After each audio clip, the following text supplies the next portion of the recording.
heureuse je suis de vous retrouver ce lundi midi pour parler des bonnes opportunités. Oui, à travers votre émission de divertissement, votre émission éducative. Mesdames et messieurs, bonjour et bienvenue à vous dans le rendez-vous de midi. Tout de suite, je vous demande de suivre cette chanson avec moi, Camille dans Zoche.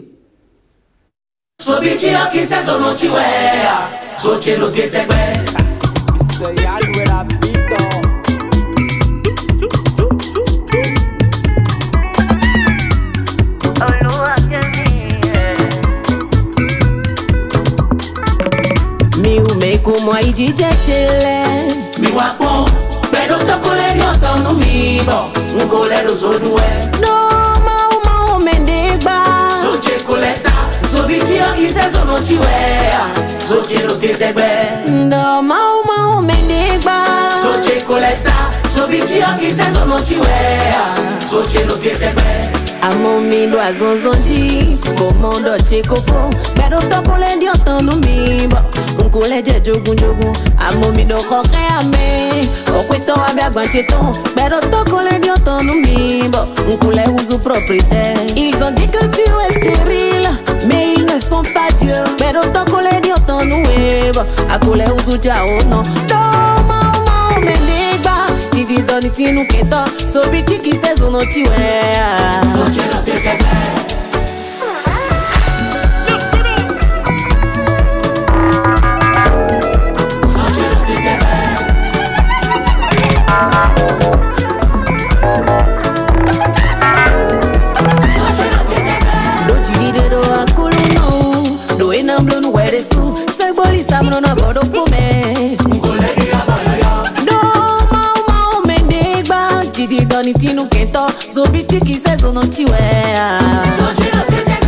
Ezuwe do agaleton, ajoton, merouton, gaiman, folino, nung ble zambevi, tunda mau mendigba, bomano fuo, bero tona wajoton webo, wiyano ahuye. Soche porote, soche no tetebe, soche porote, soche no tetebe, soche porote, soche no tetebe. Soche porote, soche no tetebe, soche porote, soche no tetebe, soche porote, soche no tetebe,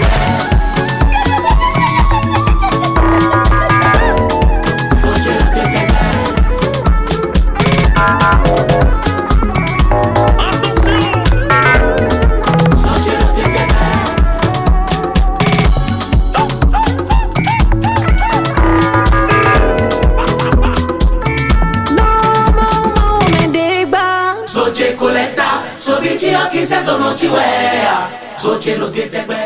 J'espère que vous avez savouré cette belle mélodie de Oluwakemi qui nous chantait Zoche à travers le rythme Adja Piano. Oui, j'espère que vous appréciez également les quelques moments déjà en notre compagnie. La suite, c'est le coaching numérique.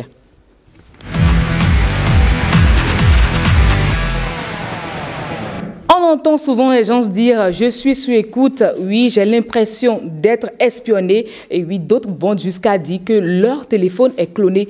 Est-ce vrai? Si oui, comment le savoir et comment y remédier? C'est ce que nous dit aujourd'hui notre digitaliste Bénédicte Lovie. Bonjour, comment vous vous portez? Merci, je vais bien vous. Ça va très bien, super.